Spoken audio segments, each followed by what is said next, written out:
It's certainly gonna be an interesting matchup to say the least, as Hmm. we count down ever so. We count down to the days where Oblivion is gonna be our next pay-per-view, Yep.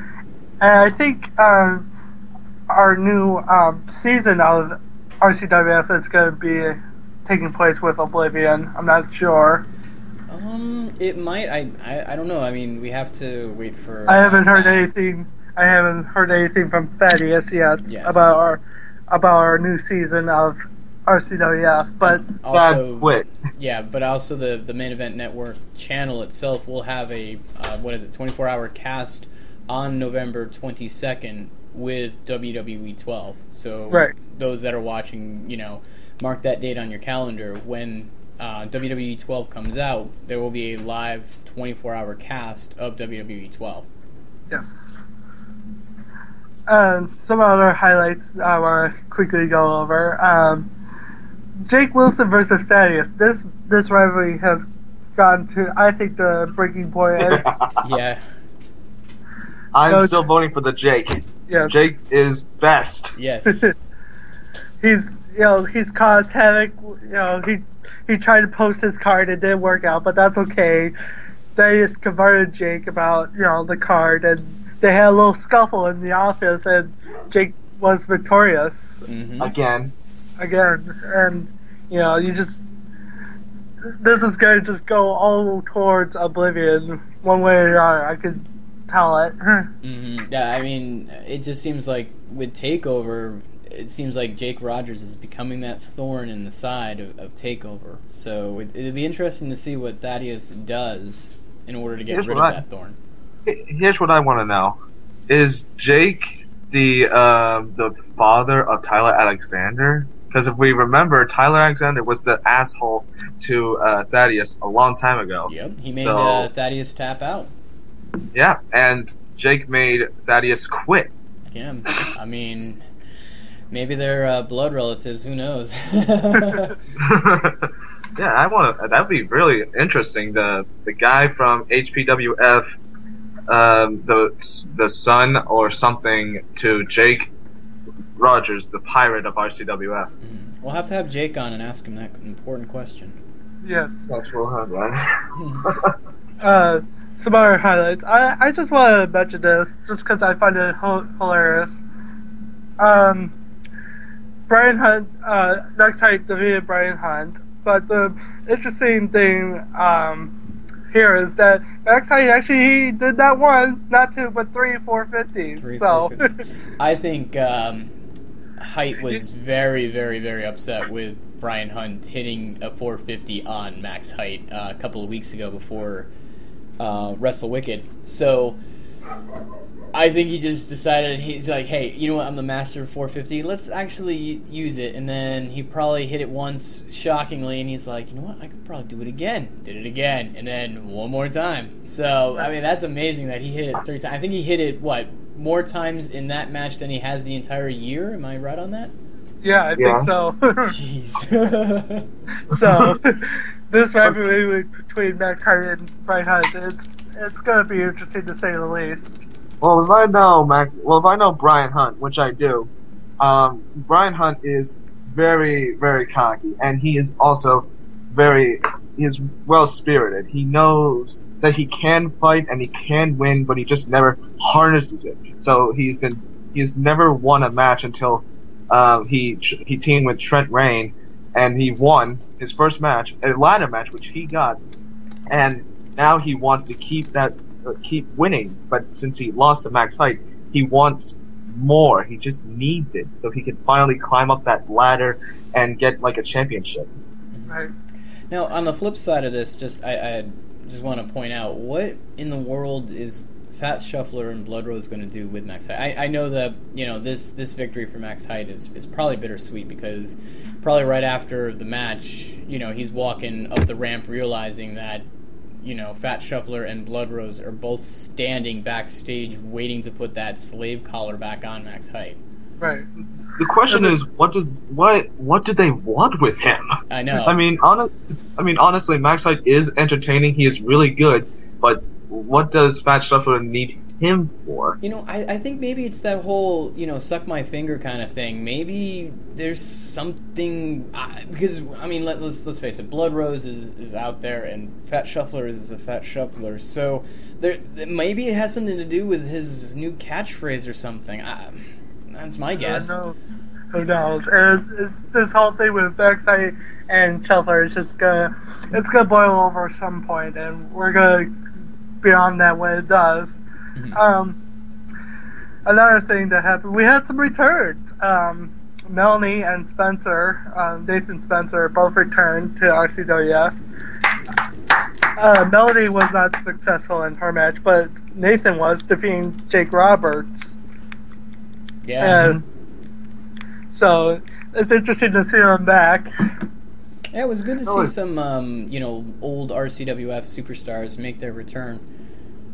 Gives that whole nostalgia kind of thing. And even though they haven't been gone for long, it was nice to see them return. Maybe we'll see a zombie return, perhaps? Maybe. We'll never know. It's always good to see somebody from to me, from the dungeon. I always look up to the people who made it to the main roster and became successful. Like, I look at Duke, I look at Jake Rogers, I look at Josh D. I look at everybody who came from the dungeon, and I look up to them. And I heard that Nathan Spencer from last year was one of the best, and he was like one of the best trainees for the dungeon until he was finally called up. I always look up to him. I'm very happy that he came back. I hope to see him more. Love to see him more. I hope I mean, like you said, I hope so too. As a fellow dungeon wrestler as well, you look up to the guys that clawed the way that you did. So, exactly. I guess poor Mr. Jones feels left out. But well, we got to have you back in, Jones. We miss you. I miss your theme song, Mr. Jones. But that's just personal myself. Go on. Please pay the $20 in donation to come back to RCWF. Yes, Mr. Jones Fund for RCWF.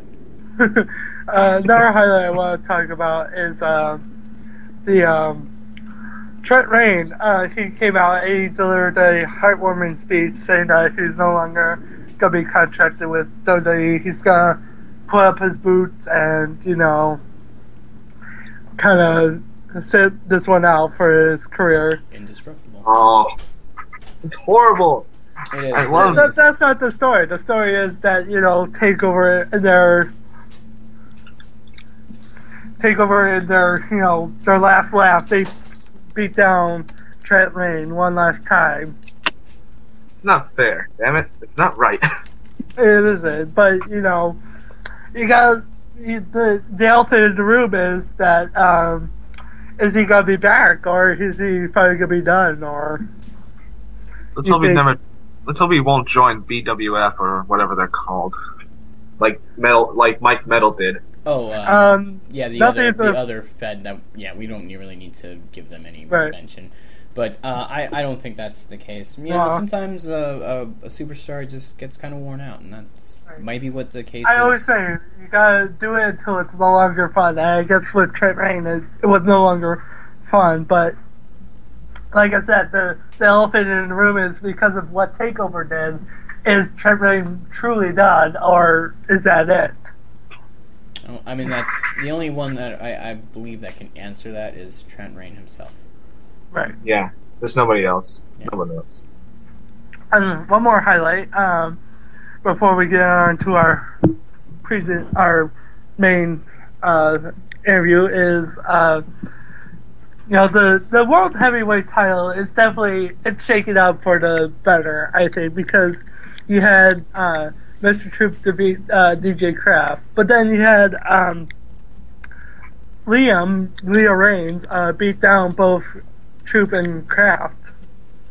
Mm-hmm. So this title is definitely going for the better. Yeah. Well, if you look at it from my perspective, I don't think it's going to get any better. I think it's going to get more manipulative because we all know that Domino is a part of a takeover in secret or whatever, and he is going to, and either him or Thaddeus are going to do whatever it takes to keep it around Takeover's weights. And we all know that Thaddeus is kind of busy with Jake, but I really, really hope that Mr. Troop or DJ Kraft or hell, even Graham, if he ever gets a chance to win the World Championship out of Takeover and just try to break them up. Break them piece by piece. Yeah, it certainly is interesting. We're probably going to get into our last segment, which is our interview with our guest tonight, Sean Libby. Thanks again for joining us today. Like I said before I finish this up, if any wrestlers want to, get on our show, let me or Graham know that you want to be part of the show. So. Also, for those not knowing, if you go to the maineventnetwork.com in the forums section, we will probably have our own subsection really soon for Duke reviews. So if you can't get in touch with either Duke or myself, you can go ahead and post on there, and we'll set something up. Yeah, exactly. Now, Libby, we all know that you defeated Josh D for the United States title. You didn't do too well at Wrestle Wicked. What was that like, going against both Buzz and Devon Devine? Well, to be honest, I think the entire time as I was United States champion, I never had a one-on-one match like I had against Josh, or a tag match for that matter. I think the main reason why I couldn't win it back is because I was ganged up, because both of those guys know that I am not just a normal guy. You can hit your finisher on me and I will still stay in the match, but those guys had to gang up on me so they could beat me. I'm not that easy to beat. So I think Divine got lucky when Buzz was just like somewhere talking to his beard or something. So I think he just took the opportunity while I was like, and just pinned me. And that's how I think. But I don't think I'm gonna let him take it and not get my attention. I'm going to get him back. Mm-hmm. And it's really interesting. Now, a lot of people are speculating that, Buzz might be the number one contender, or, who might be the new... You think that Buzz might be the new contender, or do you still think that you deserve to be champion?